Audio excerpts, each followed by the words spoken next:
If you think raising minimum wage is going to help the economy, you are wrong. But if you think raising minimum wage is going to hurt the economy, you are wrong too. They got you. They got you. They got you by the throat and by the balls. This country will go through hell, and it can never come back. Once it goes, I'm going to have to work very hard. Compare my plan with what Donald Trump intends to do. How in the world, if I can't get a job, if I can't even get money to get on the subway, how am I going to love anybody except in such an awful pain and rage that nobody could bear it? Welcome back to the channel. Today, the topic of discussion is minimum wage. It's talked about more than Madonna in the early 90s. It's the subject of multiple arguments, family disputes, bar fights, and congressional hearings. It's even center stage right now as we vote for which train wreck is less likely to kill us in something called the presidential election. But minimum wage is a red herring. It has nothing to do with the reason why people are poor or why the economy is hanging on by a thread. And in this video, we are going to discuss the economic illusion that keeps our country struggling and trying to walk with our shoes tied together. Make sure to stay to the end to find out the real truth behind minimum wage. Now, before we get into the crux of the video, let's talk about what minimum wage is. It is a federally mandated minimum that employers must pay their employees, unless they're in sales or waiters, etc. But that's an entirely different issue, which we are not tackling today, except to say both presidential candidates say they are going to remove taxes on tips. I think we should get rid of taxes altogether, but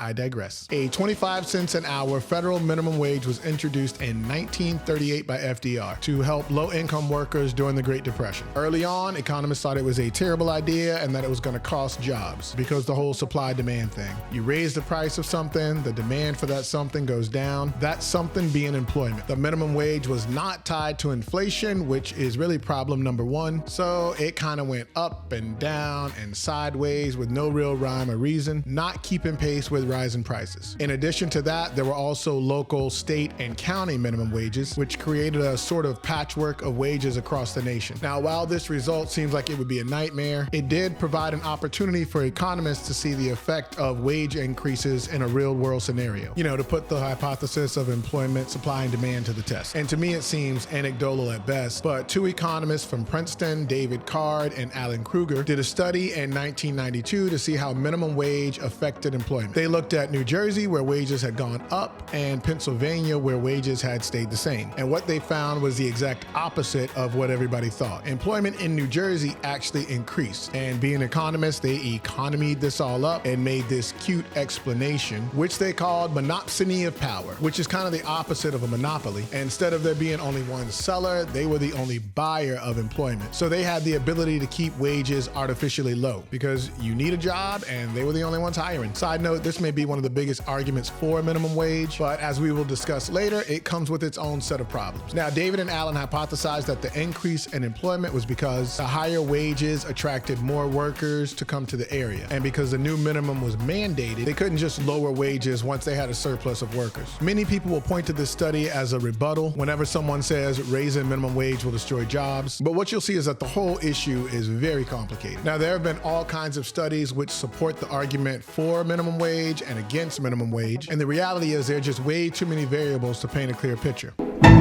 Yet gathering empirical data isn't easy and can give contradictory results.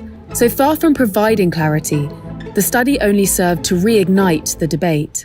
When it comes to the economy, there is no good way of artificially modifying it. I am a firm believer in a free market. The problem is the government picks and chooses what it manipulates and what it wants to be free. And the only way a free market works is if you don't manipulate it at all. The Republican stance is against raising minimum wage because they still think it will lead to higher unemployment. They also claim to be free market advocates, but it seems more so when the manipulation is not in their favor. Think corn subsidies, tax write-offs, incentives to open businesses, the list goes on. There's also inflation worries, and many Republicans think minimum wage should be handled at the local level. Now, the Democratic stance is to raise the minimum wage. They think it will lower poverty, stimulate the economy, and supposedly reduce reliance on government assistance, although many of the Democratic policies seem to encourage government assistance. So I try not to get too political with these videos, but it's hard not to point out the hypocrisy on both parties. The reality is they are both terribly wrong. Republicans are like a club. They only want to do things for the members of their club, and they have special rules for those members that don't apply to anyone else. Now, the big scam of the right is so many people think they're part of the club. They aren't. At best, you're a Republican acquaintance. But if you make enough money, you can join this club and then you'll get all the real benefits. The Democrats, on the other hand, are trying to pay people to join their club. They're like, oh, look at all the free stuff we can give you. It's like you take their free stuff and then you join as like an associate member, but you'll never actually be a full-fledged member. So you will vote the way they tell you to vote, but none of it will ever benefit you, besides the limited free stuff they toss your way. I would say the Republicans are like American Express and the Democrats are like Walmart. Sure, Walmart has a bunch of cheap stuff, but the people that own Walmart wouldn't be caught dead there. Conversely, American Express has tons of benefits for its top tier members. But if you have a MasterCard, you might be pro credit card, but you're not really part of the club. The crazy thing is they are both the same. The people at the top of each party are only looking out for their own self-interest. And if you don't believe me, let's talk about the real truth behind minimum wage. I'm 44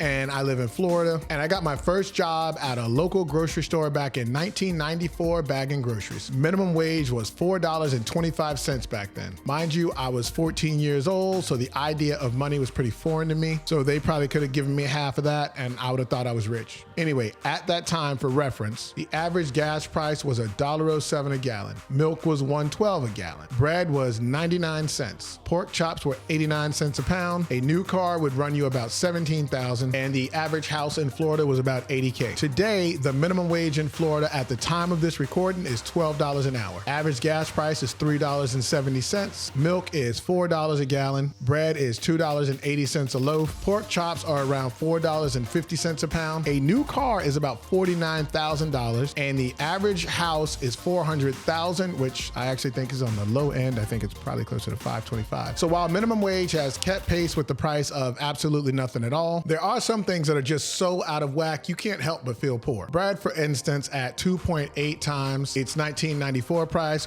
while a little higher, is still within the realm of reason. But a house at 5 times its 1994 price is insane, and that's if you can actually find one. So the argument always seems to take place at the minimum wage level, where people will say how they can't live off minimum wage, and others will say it was never expected to be a livable wage. I mean, that's why I want money. I mean, I don't want to be like, oh, give me money, you know, but like, I just want it for my needs, you know, or just for like a car because I need a car, you know, or just stuff my family needs, stuff my friends need. So 14-year-old Rashad was not thinking about buying a house or a car. All I wanted was comic books and snorkeling equipment. But it would be disingenuous to act like there weren't adults doing the very same job I was doing that had real bills. You see, the thing people don't understand when they rely on data like CPI or consumer sentiment is economics is really simple. It's part basic needs, part human psychology. They try to complicate it so they can tell you what you see happening is not really happening, that there's some intricate process at work that you don't understand that explains why things are the way they are. It's like you're standing in the middle of a rainstorm and the meteorologist is telling you it's not raining, you're just being bombarded by a mixture of hydrogen and oxygen molecules. If it feels like it costs more to live now, it's because it costs more to live now. The truth is, minimum wage doesn't matter one way or the other,